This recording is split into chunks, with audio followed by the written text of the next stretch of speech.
Hello दोस्तों, पुनः स्वागत है आपका अपना YouTube channel star mathematics and reasoning. चलिए हम लोग आज परसेंटेज में जो आज हम लोग अपना लेक्चर करेंगे तो उसमें कुछ हम तब्दीली करने वाले हैं। तब्दीली कहने का मतलब कि हम पिछले वीडियो में बोले थे हम आपसे कि 5 से 6 सवाल हम खुद करेंगे और उस पर कुछ सवाल हम आपको देंगे जो आपसे हमको करवाना है। हम चाहते हैं कि 5 से 6 सवाल या जो भी सवाल हम करें उसी टाइप पर हम आपको सवाल देना चाहते हैं कि आपको उसी जो सवाल हम करें उसी टाइप पर सवाल जो है आपको वीडियो में दे दिया जाए। आप 3 से 4 सवाल जो भी रहे, जितना सवाल हम करवाएंगे उतना सवाल कम से कम हम आपको पर डे उपलब्ध करवाएंगे उसी टाइप का, और उस सवाल आपको करना होगा। इसलिए आज हम लोग कुछ नया तरीका का मतलब बदले हैं। तरीका का मतलब बदलना हमारा मुख्य उद्देश्य रहा कि हम चाहते हैं कि टाइम हमको बचाना है। टाइम बचाने के लिए ही हम पहले से ही दो सवाल हम पहले से ही बोर्ड पर लिखे हुए हैं, क्योंकि 30 मिनट या 35 मिनट जो भी रहे 30 मिनट के आसपास हम लोग को अपना वीडियो तैयार करना है, और उतना में जो 30-35 मिनट का हम लोग वीडियो तैयार करते हैं उसमें ही हमको अधिक से अधिक सवाल जो है टच करना है पर डे। तो इसलिए हम चाहते हैं कि कुछ तरीका चेंज करना पड़ेगा। कोई भी तरीका हम चेंज करें, लेकिन हम समझाना नहीं छोड़ेंगे, समझा करके आपको लेकर चलेंगे। आप बस खाली ईमानदारी पूर्वक वीडियो देखते रहिए। जो तरीका चेंज किए हैं हम उम्मीद करते हैं कि आपको काफी पसंद आएगा। आप अपना फीडबैक जो है आप हमें कमेंट के माध्यम से दीजिएगा। हाँ, पहले जो है वीडियो को आप शेयर कर दीजिए, अपने दोस्तों को भी जो है शेयर कर दीजिए। और जो नए विद्यार्थी आज हमसे जुड़ेंगे वो सबसे पहले चैनल को सब्सक्राइब कर लें और बेल आइकन जो होता है उसको प्रेस कर दें, और अपने दोस्तों को भी शेयर करना ना भूलें। आप बस खाली शेयर करते रहिए। आप सब्सक्राइबर दिखना चाहिए, बढ़ना चाहिए, क्योंकि अब जो तरीका जो है ओरिजिनल तरीका जो है हम अब उस पर आ रहे हैं धीरे धीरे। कहने मतलब कि छोटा सा स्टार्ट किए, एकदम हल्का सा स्टार्ट किए लेके चल रहे हैं। अब कुछ तेजी दिखना चाहिए। तेजी कहने मतलब हम चाहते हैं कि अब अधिक से अधिक सवाल हम लोग करें, अधिक से अधिक सवाल जो है करें। आप जिसे आप जो है जहां तक हम अभी अनाउंस तो नहीं कर रहे हैं, लेकिन वक्त आने पर हम आपको अनाउंस कर देंगे कि जिस तरह से अगर संख्या बढ़ेगा, जिस तरह से अगर सब्सक्राइबर बढ़ेंगे, अगर सब्सक्राइबर की जो संख्या है अगर बढ़ते हैं तीव्र गति से, तो हम पूरा गणित जो है यूट्यूब पर हम आपको, और रीजनिंग पूरा फ्री में जो होता ना है, कोई फी नहीं, फ्री में हम A to Z जो है उस सब चीज हम पढ़ा देंगे।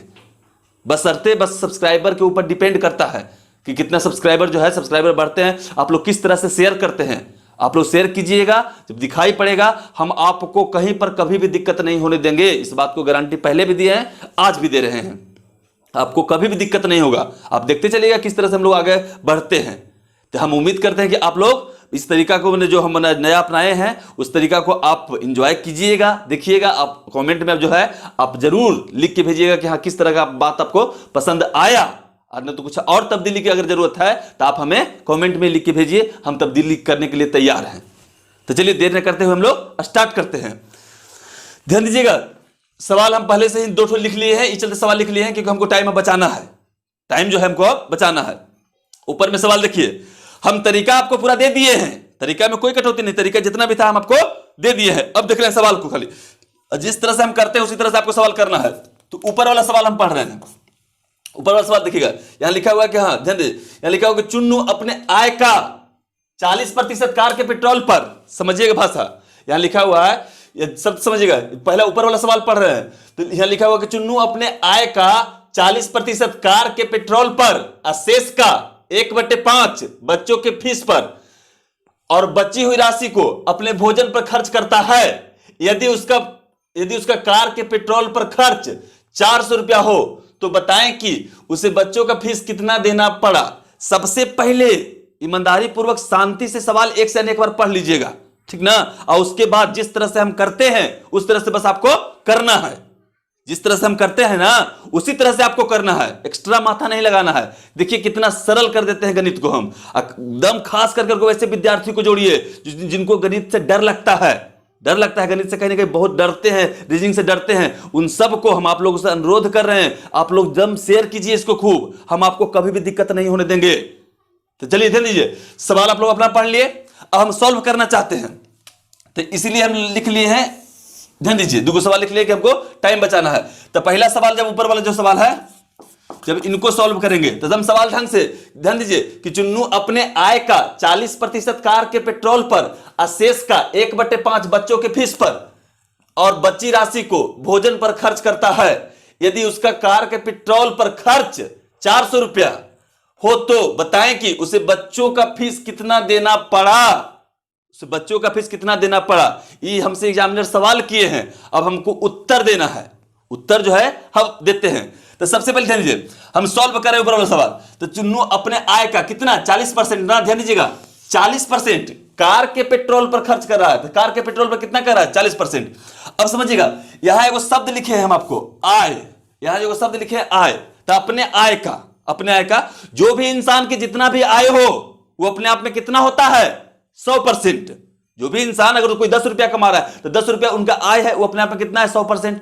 जो भी है, जो भी होता है, जो भी हम आपको पहले पीछे वाले लेक्चर में सब बता चुके हैं, अपने आप में 100%। दुनिया का कोई भी चीज अपने आप में 100%। एक शब्द आया है आय, हालांकि इकोनॉमिक्स के टर्म है, इनकम जिसको बोलते हैं, इकोनॉमिक्स में इसका जिक्र होता है। आय के मतलब थोड़ा सा समझ लीजिए, आय किसको कहते हैं। आय के मतलब क्या होता है कि जब कोई व्यक्ति शारीरिक या मानसिक रूप से कार्य करके, जब कोई व्यक्ति शारीरिक या मानसिक रूप से कार्य करके जो धन अर्जित करता है, उस धन को ही उस व्यक्ति का आय कहते हैं। जब कोई व्यक्ति जो है शारीरिक या मानसिक रूप से कार्य करके जो धन अर्जित करता है, उस धन को ही उस व्यक्ति का आय कहते हैं। जैसे मान लिया जाए कि कोई मजदूर जो है सुबह से लेकर शाम तक काम करते हैं, तो सुबह से लेकर शाम तक जब वो जवान काम करते हैं तो शाम में उनको जो मजदूरी मिलता है, जो भी उनको पारिश्रमिक मिलता है, वही उनका आय है। अब कोई इंसान कंप्यूटर चला के काम कर रहा है तो मानसिक तौर से मैंने क्या कर रहे, काम कर रहे हैं, मस्तिष्क से काम कर रहे हैं। हम आपको पढ़ा रहे हैं, हम किससे पढ़ा रहे हैं, अपने दिमाग से पढ़ा रहे हैं। तो कहे का मतलब क्या, आय किसको कहेंगे, तो जब कोई व्यक्ति शारीरिक या मानसिक रूप से कार्य करके जो धन अर्जित करता है, उस धन को ही उस व्यक्ति का आय कहते हैं। उस धन को इस व्यक्ति का आय कहते हैं। इस शब्द से परिचित नहीं होंगे तो आप इसको अंग्रेजी में भली भांति इससे परिचित होंगे आप, इनको इनकम कहा जाता है। इनकम शब्द आपका जो है जवान पर जिसे ज्यादा रहता है आय की अपेक्षा। तो ध्यान दीजिएगा, अब हम लोग सॉल्व कर रहे हैं सवाल। तो यहां देख लिए कि 40% कार के पेट्रोल पर और शेष का 1/5 बच्चों के फीस पर। अब समझिएगा, और बची हुई राशि को भोजन पर खर्च करता है। तब पेट्रोल हम लोग जानते हैं कार के पेट्रोल। तो याद रखिएगा, जो भी इनका इनकम होगा वो अपने आप में कितना होगा 100%। जो भी इनका इनकम होगा, जिनका भी इनकम क्यों ना रहे, वो सब अपने आप में कितना होता है 100%। तो जो भी इनका इनकम होगा वो कितना होगा 100%। और 100% में से हम लोग जानते हैं कि जवान कार के पेट्रोल पर, कार के पेट्रोल कहे के मतलब लिख देते हैं यहां पर हम आपको लिख देते हैं सीपी। तो सीपी कहे के मतलब कॉस्ट प्राइस नहीं है, क्रैमुल नहीं लिखे। सीपी के मतलब कार के पेट्रोल। तो कार के पेट्रोल पर कितना खर्चा करते हैं 40%। ध्यान दीजिए, कार के पेट्रोल पर 40% खर्च करते हैं। अब ध्यान दीजिएगा, अब 40% कार के पेट्रोल पर खर्च करते हैं, तो शेष का 1/5 बच्चों के फीस पर खर्च करते हैं, अब बची राशि को भोजन पर खर्च करते हैं। यदि उसका कार के पेट्रोल पर खर्च, तो कार के पेट्रोल पर खर्च रुपया में कर रहा है कितना 400 रुपया। कार के पेट्रोल पर जो खर्च कर रहा है रुपया में, वो 400 रुपया है। रुपया में कितना है 400। अब परसेंटेज में कितना है 40%। तो परसेंटेज में 40% और रुपये में 400। तब तो हम समझ सकते हैं। अब ध्यान दीजिए, जो भी उनका इनकम होगा, आय होगा, वो अपने आप में कितना होगा 100%। हम जानते हैं कि कार के पेट्रोल पर 40%, तो लिख सकते हैं कि कार के पेट्रोल पर 40% खर्च करते हैं। तो कार के पेट्रोल पर 40% प्रतिशत के तौर पर है, और कार के पेट्रोल पर रुपया में कितना होता है 400 रुपया। तो बराबर कितना हो गया 400 रुपया। तो 40% के मान कितना हो गया 400। 40% के मान 400। तो यहां से 100% निकाल लीजिएगा तो उनका आय पता चल जाएगा आपको कि उनका आय कितना था। तो 100% के मान निकालते हैं। ध्यान दीजिए, तो अब यहां से 100% के मान निकालेंगे। तो 100% के हम लोग मान निकालेंगे तो 100% का मान कितना होगा 40% के मान 400। तो 100% के मान निकाले हैं तो 100% के मान, तो 400 40 चलाएंगे नीचे, यहां आ गए। और 100% के मान निकालते 100 से गुना करेंगे, जितना पर 60% के मान निकालते 60 से गुना करते। अब समझिए, एक जीरो से एक जीरो हम काट दिए, अब 4 से काट दिए, इनको के बार में 10 बार में कट गए 40 से। अब इनसे का कि हम लोग गुना करेंगे, तो 10 से गुना करेंगे 1000 में, कितना हो गया टोटल, यहां निकल के आपको आ गया 1000 रुपया। ये 1000 रुपया आ गया पूरा 100% के मान। अब समझिएगा उनका इनकम कितना हुआ 100%। इनकम कितना था 100%, और 100% का वैल्यू कितना ला है 1000। तो 1000 रुपया उनका कुल इनकम है। 1000 रुपया उनका कुल इनकम है। बस कहां कुछ सवाल में कहते 1000 रुपया कुल इनकम है। अब चलिए, अब कह रहा है कुछ ही, अब ध्यान दीजिए, सवाले कह रहा है, हम कुछ नहीं कर रहे। तो ध्यान दीजिएगा, तो चुन्नू अपने आय का 40% कार के पेट्रोल पर और शेष का क्या मतलब 1/5 बच्चों की फीस पर, शेष का ना। अब समझिए, कुल इनकम उनका 1000 रुपया था, तो कुल इनकम 1000, ये कुल है 1000, तो कुल इनकम 1000, तो 1000 कुल उनका इनकम है। तो 1000 में समझिएगा, 1000 में से आप ध्यान दीजिए, 1000 में से क्या जवान किया है कि 1000 तो उनका कुल है, उसमें से 400 रुपया तो पेट्रोल पर, कार के पेट्रोल पर कितना खर्चा करना है, ये जो कार के पेट्रोल है उस पर उनका खर्चा कितना हो रहा है 400 रुपया। तो 400 रुपया तो कार के पेट्रोल पर जवान खर्चा कर रहे हैं। तो कुल 1000 रुपया में से 400 रुपया कार के पेट्रोल पर खर्चा कर दिए, तो शेष बचा कितना, 1000 में से 400 रुपया हम खर्चा कर दिए, तो शेष हमारे पास कितना बचेगा 600। शेष कितना बचेगा, 1000 में से हम 400 घटा देते, कितना बचा शेष 600 रुपया। अभी जो 600 रुपया उनके पास शेष बचा है। अब ध्यान दीजिए, कुल इनकम 1000, जिसमें से 400 रुपया कार के पेट्रोल पर खर्चा हुआ, शेष धनराशि कितना बचा, तो 1000, शेष कितना बचा 600। तो 600 कहां से आया, तो 1000 में से 400 हटा दिए तो 600 रुपया बच गया। अब ध्यान दीजिएगा, तो कहता है कि शेष का 1/5 बच्चों के फीस पर, तो शेष का 1/5 बच्चों के फीस पर खर्च होता है, तो शेष है कितना 600। तो 600 का 1/5 निकाल देंगे, 600 का 1/5 निकाल दीजिए। तो अब हम लोग निकालते हैं, 600 का 1/5 निकालेंगे तो यहां चलेगा। अब हम लोग निकाल रहे हैं फी पर, तो ध्यान दीजिए फी पर खर्च कितना हो रहा है, तो शेष 600 रुपया है, और 600 का 1/5, तो 1/5, 5 से इनको काटेंगे हम लोग, तो कट गए 12 बार में 120 रुपया। तो अब समझिएगा 600 में से 600 का फी पर कितना हो रहा है, तो शेष था 600, तो 600 का 1/5 निकाल देते 120 रुपया, 120 रुपया फी में जा रहा है। अब ध्यान दीजिए बची हुई राशि को भोजन पर, और बची हुई राशि को भोजन पर, तो 600 रुपया में से 120 रुपया, 600 रुपया का 1/5 120 रुपया फी में जा रहा है, तो 600 में से 120 रुपया फी दे रहे हैं, तो 600 में से 120 घटा देंगे, तो जो बचेगा वो भोजन पर खर्च होगा, जो बचेगा वो भोजन पर खर्च होगा। तो बस चलते हैं। अब देखिए तो भोजन पर कितना खर्च हो जाएगा, ध्यान दीजिएगा। तो हम लोग क्या करेंगे, 600 रुपया था जिसमें से दे रहे हैं कितना 120 रुपया, 120 रुपया दे रहे हैं किसको, फी पर, तो घटा दिए, देखिए यहां पर कितना बचेगा 480 रुपया। ये 480 रुपया किस पर जा रहा है, भोजन पर। 480 रुपया किस पर जा रहा है, भोजन पर। आपका कहीं से कोई उत्तर पूछे, आप सब उत्तर लिया है, आप सब उत्तर लिया है, आपको कहीं पर कोई दिक्कत नहीं होगा। बस कुछ नहीं किए थे, जो भी इनकम था 100%, ठीक है 100%। हम जानते हैं किसी पीसीपी में कॉस्ट प्राइस नहीं बोल रहे हैं, कार के पेट्रोल पर 40% खर्च कर रहे हैं, तो परसेंट में कितना 40% खर्चा कर रहे हैं, और जो भी इनकम होता है अपने आप में 100% होता है, तो 40% पेट्रोल पर खर्च कर रहे हैं। अब 40% पेट्रोल पर खर्च कर रहे हैं, रुपया में कितना कर रहे हैं 400, तो 40% के मान 400, 100% के मान निकाल दिए, 100% का मान निकाल दिए 400/40, अगुने 100% का 100 से गुना किए। इनको जब पूरा हम लोग सॉल्व किए तो कितना आ गया 1000 रुपया, उनका 100% आ गया 1000 रुपया, तो 1000 रुपया उनका इनकम था, उसमें से 1000 रुपया उनका कुल था, और उसमें से कह रहा है कितना, क्या 1000 में से 400 तो कार के पेट्रोल पर खर्चा हो गया था, 1000 में से 400 रुपया तो कार के पेट्रोल पर खर्चा हो गया था। अब शेष बचा कितना, तो 1000 में से 400 घटा देते कितना बच गया 600, तो 600 रुपया शेष बच गया। तो कह रहा था कि शेष का 1/5 बच्चों की फीस पर, तो शेष 600 था, और 600 का निकाल दे बच्चों की फीस पर, निकाल फी पर, तो 600 का 1/5 सॉल्व किए थे 120 रुपया, ये फी में जा रहा है 120 रुपया। अब 120 रुपया फी में जा रहा है, तो 600 में से 120 रुपया हम लोग घटा देंगे, तो जो बचेगा वो भोजन पर खर्च होगा, भोजन पर कितना हो जाएगा 480 रुपया। आपका उत्तर हो गया, हम उम्मीद करते हैं कि आप समझ गए होंगे। अब चलते हैं नेक्स्ट सवाल पर, अगला सवाल लगा है तो देख लेते हैं। अब ध्यान दीजिए, अब इस टाइप के जो भी सवाल मिलेगा आप उत्तर कर दीजिएगा। अब इस पर आते हैं, सवाल नंबर जो नीचे वाला है उस पर देखिए। अब ये क्या कर रहा है, 15% सफाई पर, सवाल सुनिएगा पहले धन ईमानदारी से, 15% सफाई पर, 18% बच्चों के फीस पर, 12% मनोरंजन पर, और 43% भोजन पर खर्च करने के बाद सुनील अपने शेष आय से 2 दर्जन पेंसिल खरीदते हैं, अपने शेष आय से 2 दर्जन पेंसिल खरीदते हैं। वह इन पेंसिलों को 240 रुपया में बेचकर 100% लाभ कमाते हैं। तो बताएं कि उनकी कुल आय कितनी है, उनकी कुल आय कितनी है। बस इस शब्द आपको समझना है, यहां समझिएगा। सवाल ढंग से पहले सवाल एक से अनेक बार पढ़ना है आपको।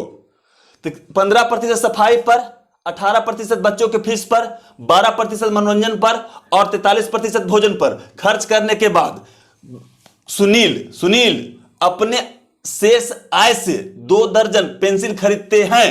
तो वह इन पेंसिलों को 240 रुपया में बेचकर 100% लाभ कमाते हैं। तो बताएं कि उनकी कुल आय कितनी है, उनकी कुल आय कितनी है। अब कुल आय कितना भी क्यों ना हो हमको पता नहीं है, लेकिन होगा परसेंटेज में जितना भी होगा उस 100% होगा। वो कितना होगा? 100% होगा। कोई भी जितना भी रहे दुनिया के कोई भी चीज 100% होता है, तो उनका भी जितना भी कुल आय होगा 100% होगा। तो बस चलते हैं, इनको अब सॉल्व करते हैं। ध्यान दीजिए, इनको अब सॉल्व हम लोग कर रहे हैं। तो उनका जितना भी आय होगा तो कितना होगा? 100%। जे रुपया रहे, रुपया में जितना मान निकले, लेकिन जो भी होगा वो अपने आप में कितना? 100% होगा। जिसमें से हम जान रहे हैं कि जब हम खर्चा करें 15% सफाई पर, सफाई पर कितना है? 15%। ठीक है, कोई दिक्कत नहीं। प्लस फिर 18% बच्चों की फीस पर, 18% बच्चों की फीस पर, ठीक हो गया। 12% मनोरंजन पर, प्लस 12% मनोरंजन पर खर्च कर दिए, मनोरंजन पर, और शेष 43%, प्लस शेष 43% भोजन पर खर्च करने के बाद सुनील जो है, हाँ ब्रैकेट में बाबा लिखल है, सुनील अपनी शेष आय से 2 दर्जन पेंसिल खरीदते हैं, 2 दर्जन पेंसिल खरीदते हैं। वह इन पेंसिलों को 240 रुपए में बेचकर 100% लाभ कमाते हैं। 240 रुपए में बेचकर 100% लाभ कमाते हैं। तो बताएं कि उनकी कुल आय कितनी है? उनकी कुल आय कितनी है? अब समझिएगा, 240 रुपए में जवान बेच रहे हैं, तो 240 रुपए में बेच करके 100% लाभ कमाते हैं। 240 रुपए में बेचकर 100% लाभ कमाते हैं। तो 100% लाभ कैसे कमाया जाता है? 100% लाभ कैसे कमाया जाता है? तो ध्यान दीजिएगा, 100% लाभ ऐसे कमाया जाता है। देखिएगा, हम मार्कर लिए 10 रुपए में, 10 रुपए मार्कर लिए, तो 10 रुपए तो हमारा क्रैमुल हो गया, वो पढ़ाएंगे, वो चैप्टर आएगा था आगे। 10 रुपए मार्कर लिए, क्रैमुल हो गया। अब इसको हम 10 रुपए, तो 10 रुपए में जो लिए है मार्कर, तो ये 10 रुपए तो क्रैमुल है, वो तो हमारा 100% है। दुनिया की कोई भी चीज 100%, तो 10 रुपए 100%, हमको इस पर 100% लाभ कमाना है। तो 10 के समान है, इसको डबल में बेचेंगे तब ना, दुगुना में बेचेंगे तब ना, इसको 20 में बेचेंगे। इसको जब 20 में बेचेंगे तो हमारा 100% लाभ हो जाएगा। तो कोई भी वस्तु को जब डबल में दुगुना में बेचते हैं तब उसका 100% लाभ होता है। 100% लाभ कमाने के लिए कोई भी वस्तु को उसको दुगुना में बेचा जाता है, जितना उसका सीपी क्रैमुल होता ना है उससे डबल में बेचा जाता है, तब 100% लाभ कमाते हैं। अब समझिए, तो इनका ये जो सुनील है, इनका जो भी है 100%, इनका जो भी मैंने आय होगा, इनकम होगा, जितना होगा तो वो अपने आप में 100% होगा। हम जान गए कि 15% खर्च कर रहे हैं, 18%, 12%, 43% सब खर्च है इनका, तो टोटल इनका 100% है, जो भी होगा 100% होगा। अब खर्च इनका ऐड कर रहे थे कि खर्च टोटल है कितना, तो हम लोग जोड़ लेते हैं। अब हम लोग जब जोड़ेंगे तो ध्यान दीजिएगा, जब हम लोग जोड़ते हैं इनका तो समझिएगा, ये 15 हो गया, 18 हो गया, तो ये 18 कितना 30 हो गए, ये कितना हो गए 30, और 30 आई यहां पर धर लेते हैं, तो 30 और 15 45, और 45 और 43 कितना हो जाएगा 88। यहां ध्यान दीजिए 88%। अब ध्यान दीजिएगा, इनका टोटल तो इनकम कितना, जितना भी आय होगा वो 100% होगा। ये जवान खर्च कितना कर दे रहे हैं 88%। जवान खर्च कितना कर दे रहे हैं 88%। तो 100% में से 88% खर्चा कर रहे हैं, तो बच रहा है कि इनके पास कितना, तो क्या करेंगे, ये जो 100% था उनमें से हम 88% इनका घटा देंगे, तो बचेगा कितना 12% इनके पास शेष बच रहा है। 100% कुल है ये था, 100% इनके पास जो भी रहेगा तो 100% ना रहेगा। आज इसमें हम देख लिएगा 88% खर्चा कर दिए हैं, तो 88% खर्चा 88% घटा दिए, बच गया कितना 12%, बच गया कितना 12%। अब शेष इनके पास 12% बच रहा है। अब ध्यान दीजिएगा, शेष 12% बच रहा है। अब थोड़ा सा ध्यान दीजिएगा, तो जो भी मैंने इनके पास शेष बचता है, जो भी इनके पास शेष बच रहा है, अब वही शेष जो धनराशि बचाना है, वही शेष धनराशि से कहा कि जवान ना, ये पेंसिल लिए जितना भी 2 दर्जन पेंसिल लिए, अब पेंसिल लिए जो शेष धनराशि बचा उसे पेंसिल लिए, अब पेंसिल ले करके क्या किए कि उसको बेचे, पेंसिल लिए शेष धनराशि से और उसको बेचे, तो शेष धनराशि से पेंसिल लिए और बेचे, अब बेचे तब इनको 100% के लाभ हुआ, 100% के लाभ हुआ है। तो 100% के लाभ होगा कब, जब वस्तु जितना में लेंगे उससे डबल में बेचेंगे तब 100% का लाभ होगा। कब, कोई वस्तु जितना में हम लेंगे और उससे डबल में बेचेंगे तब। 10 रुपया के सामान लिए हैं उसको 20 में बेचेंगे तब ना 100% लाभ होगा। 20 रुपया के सामान लिए 40 में बेचेंगे तब ना हमको 100% का लाभ होगा। दुगुना में बेचेंगे 100% का लाभ होगा, समझिएगा। तो ये 240 रुपए में बेचते हैं तब इनको 100% का लाभ होता है। ध्यान दीजिए, ये जवान 240 रुपए में, कितना में 240 रुपए में बेचते हैं तब इनको जो है ना 100% के लाभ होता है। तो कहे के मतलब लिए होंगे तो एक आधा में लिए होंगे, दुगुना में बेचते हैं तब ना 100% का लाभ होता है। तो आधा में लिए होंगे तो इसको हम आधा कर दिए, दूसरा भागा दे करके, तो कितना आ गया 120 रुपया। ध्यान दीजिएगा, 120 रुपया का सामान था इनके पास, इसको हमको 100% लाभ कमाना है, तो 120 रुपया अपने आप में 100%। अब इसको बेचेंगे कितना में 240 में, तब हमारा हो जाएगा 100% लाभ हो गया। 100% दुगुना में बेच देते हम 100% लाभ हो गया। तो याद रखना है, जब पर छोटा सा जो बात बताया ना, यही आपको यही मेन सीखना है, यही शब्द जो है आपको समझना है कि डबल में कहे का मतलब कि बेचते हैं, जो शेष धनराशि जितना भी बचा है, हम लोग जानते हैं कि शेष परसेंटेज में 12% बचा हुआ इनके पास है, परसेंटेज के तौर पर 12% बचा हुआ शेष, लेकिन रुपया में पता नहीं है। रुपया में तो यहां पर दे दिया है कि 240 में पेंसिल कीन करके 240 रुपए में बेच करके पेंसिल के 100% लाभों कमा लिए हैं। तो 100% लाभों कमा लिए हैं, तो कहे का मतलब 100% का लाभ उनका हुआ होगा कब? जब कोई वस्तु को डबल में बेचते हैं तब। तो लिए होंगे आधा में, तो आधा कर दिए कितना? 120 रुपया। तो 120 रुपया में लिए होंगे, डबल बेच रहे हैं 240 में, तब इनको लाभ हो रहा है। तो समझिएगा 12% के मान कितना हो जाएगा? 120 रुपया। 12% के मान शेष परसेंटेज में 12 और रुपया में कितना था? 120 रुपया। क्या कि 240 में बेच रहे थे, दादा किया कितना हो गया? 120 रुपया। तो 12% के मान 120 रुपया। तो हम लोग निकाल देते हैं यहां से 100% के मान। 100% के मान इस चलते निकालते हैं कि 100% पहले पता करते हैं कि इनका कुल आय कितना था भाई, इनका कुल आय कितना था, कि इतना ही उछल रहे हैं, सब सामान कर रहे हैं, इतना देख रहे हैं कि इनका आय कितना था। पहले 100% हम लोग निकालते हैं। तो निकालिए 100% के मान निकालेंगे तो 120 अब बटे 12, 100% निकाला, 100 से गुना कर दिए यहां पर। अब इनको काटे, 10 बार में कट गए, गुना करेंगे तो कितना हो गए? 10 गुना 1000 रुपया। ध्यान दीजिए, इनका आय कितना था? 1000 रुपया। ध्यान दीजिए, इनका आय 100% का मान निकाल दिए, तो इनका आय 1000 रुपया था, इनका आय 1000 रुपया था। बस हमारा उत्तर हो गया, हमारा उत्तर हो गया। अब कोई दिक्कत ना इसमें है, बस समझिएगा। 15% सफाई पर खर्च करते हैं, यहां पर देख लीजिए, 15% सफाई पर खर्च करते हैं, 18% खर्च करते हैं, 12% खर्च करते हैं, 43% खर्च करते हैं, टोटल खर्च 88% जवान कर दिए हैं। कुल जो भी इनका जितना भी आय होगा 100% होगा, तो 88% खर्चा कर दिए। तो 100 में से 88% हम घटा दिए, खर्चा जब निकाल दिए तो बच गया 12%, शेष 12% बच गया। और शेष से जो परसेंटेज में 12% बचा है, लेकिन कह रहा है एग्जामिनर, हमारा जो एग्जामिनर कह रहा है कि इसमें क्या किया है कि 240 रुपया, जो शेष धनराशि जितना बचा है उसका 240 रुपया में सामान लिए शेष धनराशि से, और उसको 240 रुपया में बेचे, तो उनको 100% लाभ हुआ। तो 100% के लाभ हुआ होगा कब? जब सामान एक के सामान 2 में बेचे होंगे तब। तो क्या किए हम? तो इसको आधा कर दिए, तो आधा कर देते 120 रुपया। 120 रुपया उनको रुपया में बचा होगा शेष। अब परसेंटेज में कितना बच रहा है? 12%, रुपया में 120 रुपया। जब 100% का मान निकालते 1000 रुपया, इनका आय आ गया, इनका आय आ गया। अब चलते हैं हम लोग नेक्स्ट सवाल पर।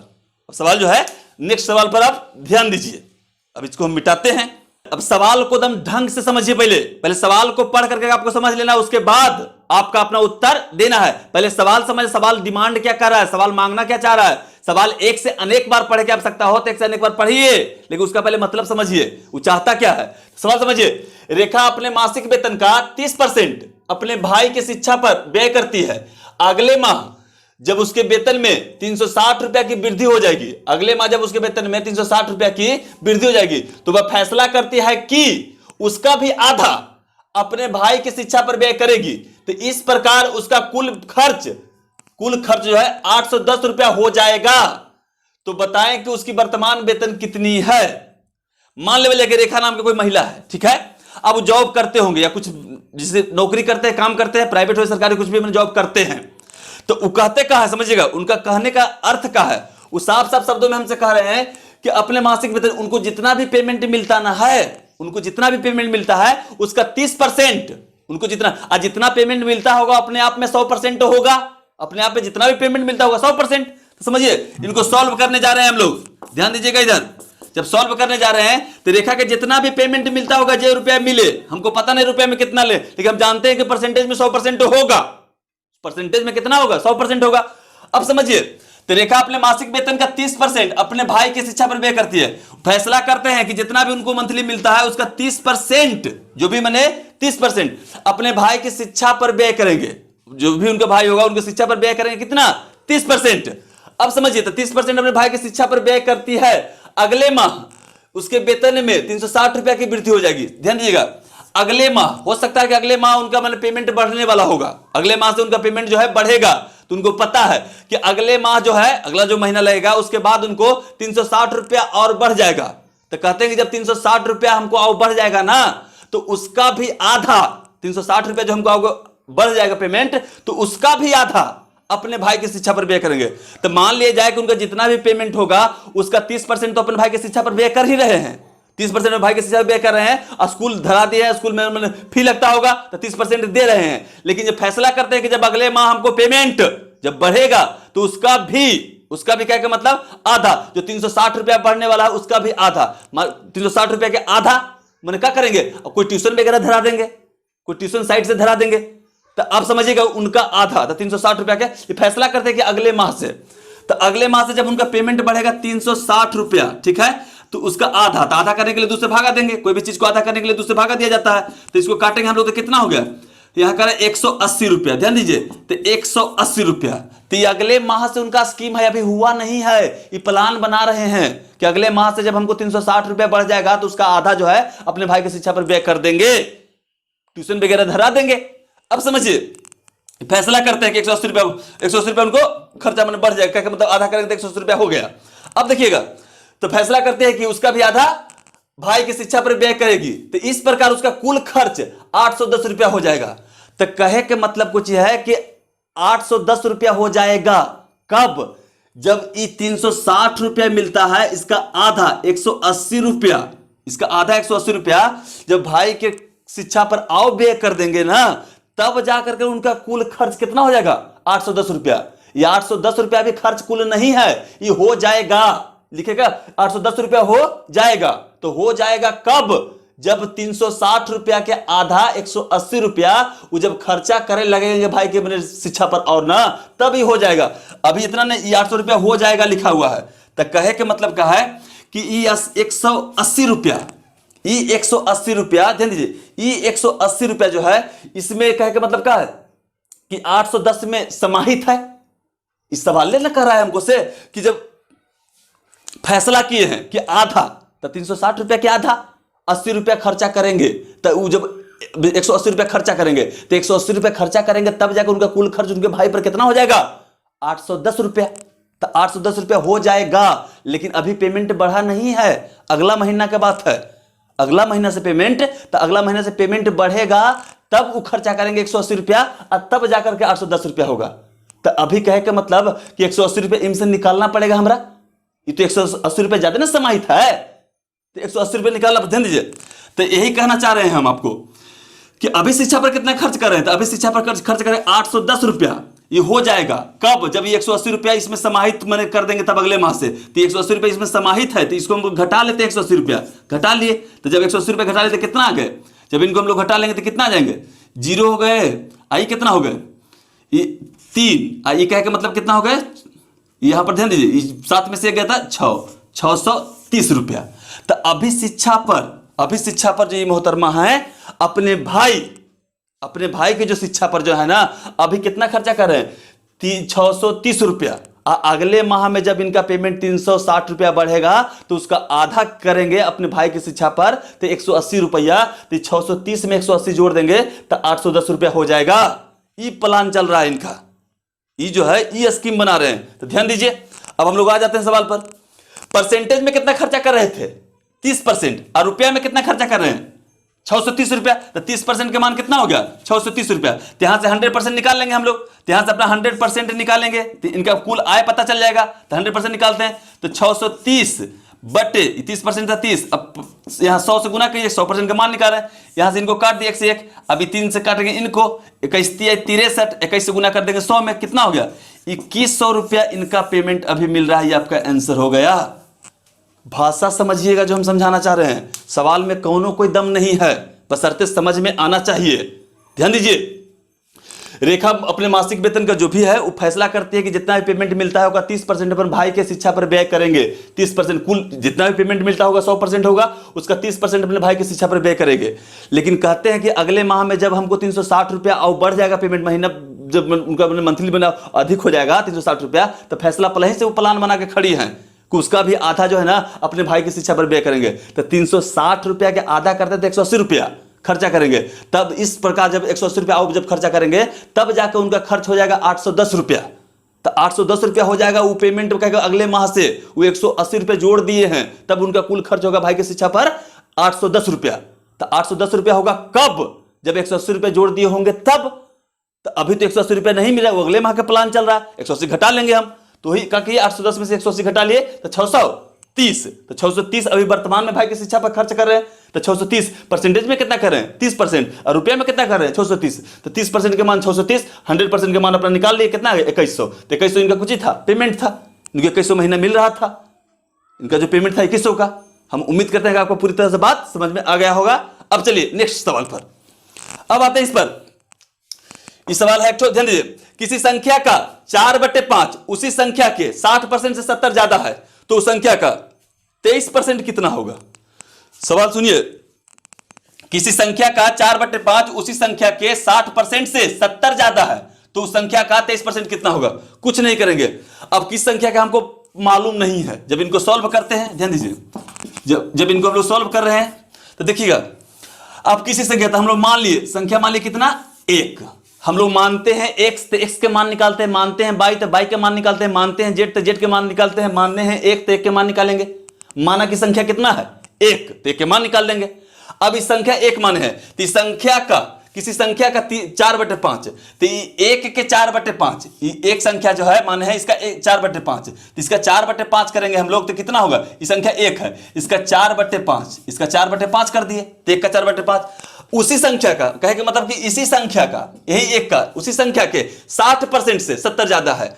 अब समझिएगा, यही संख्या के 60%, संख्या कितना है 1, इस संख्या के 60%, तो 60% नीचे परसेंट हटा देंगे, नीचे कितना है 100। अब कहे कि मतलब समझिएगा, इसी संख्या का, इस संख्या जो 1 है, इसी संख्या का 4/5, यही संख्या जो 1 है, इसी के 60% से ई जवान ज्यादा है। बोल ही रहा है सवाल है, ध्यान दीजिए कि किसी संख्या का 4/5 उसी संख्या के 60% से 70 ज्यादा है, तो कहे का मतलब कि इस संख्या 1 मान है, इसका 4/5 जो है ना, यही संख्या के 60%, यही 1 के 60% से ई जवान ज्यादा है, 70 ज्यादा है, तो कहे का मतलब इस 70 ज्यादा है, तो 70 कम है, इस 70 ज्यादा है, तो 70 कम है, तो ज्यादा में से कम दोनों के घटा लिए, अंतर बराबर कितना के अंतर है, इस 70 रुपया ज्यादा है, इस 70 रुपया कम होगा, तो अंतर कितना हो गया 70 रुपया के। बस अब सॉल्व करके उत्तर ले आएंगे। अभी कितना होगा 4/5 माइनस ये कितना होगा, काट दी इसको, दूसरे तो 3, ये काटे 5, तो 3/5 बराबर 70। अब कर रहा है कुछ, तो उस संख्या का हमको 23% निकालना था, पहले संख्या मालूम कर लेते हैं, संख्या 1 माने हैं, तो इसका पहले मान निकाल लेते हैं, तो निकाल लीजिए।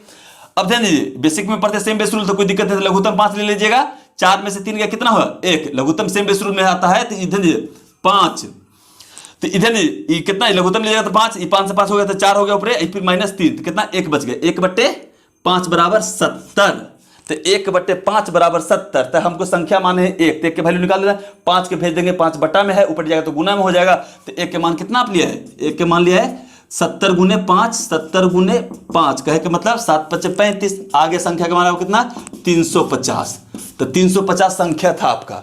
अब 350 आप संख्या लिया है, अब पूछ रहा है संख्या का 23% कितना होगा, संख्या का 23% कितना होगा।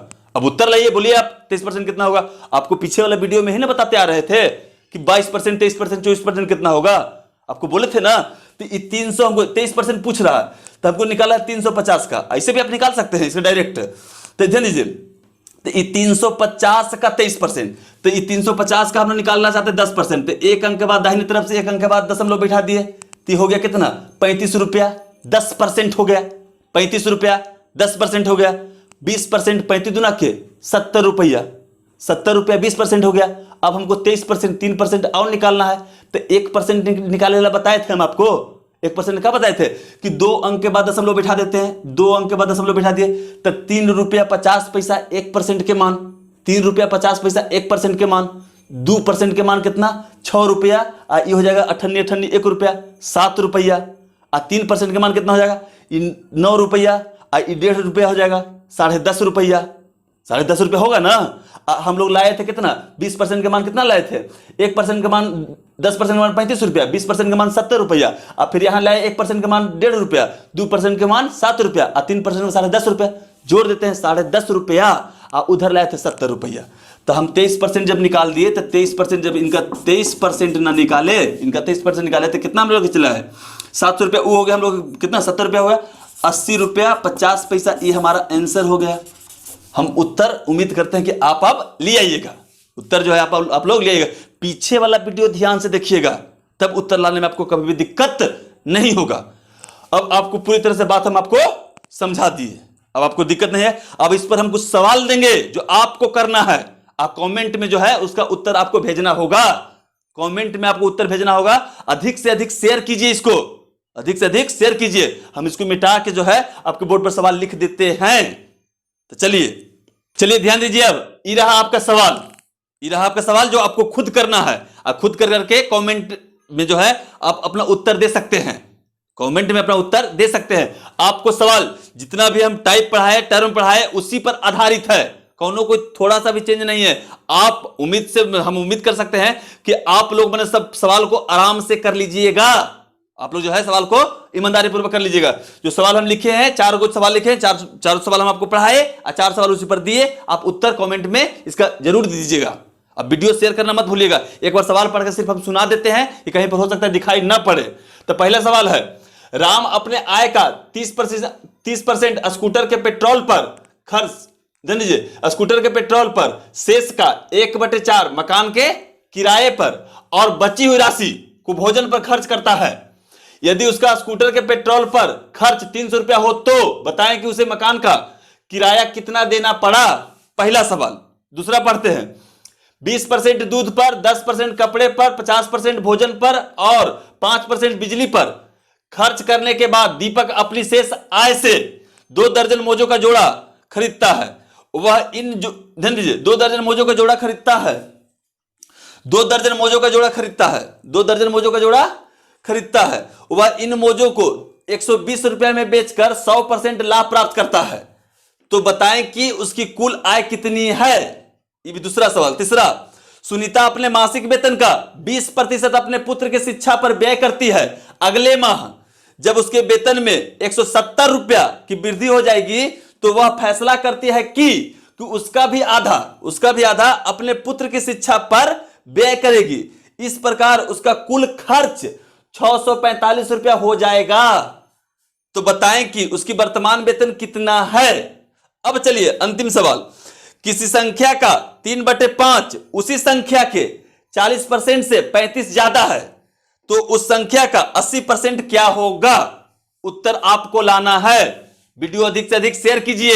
वीडियो जो है अधिक से अधिक शेयर कीजिए और कमेंट जरूर आज से कीजिएगा। वीडियो देखने के लिए धन्यवाद।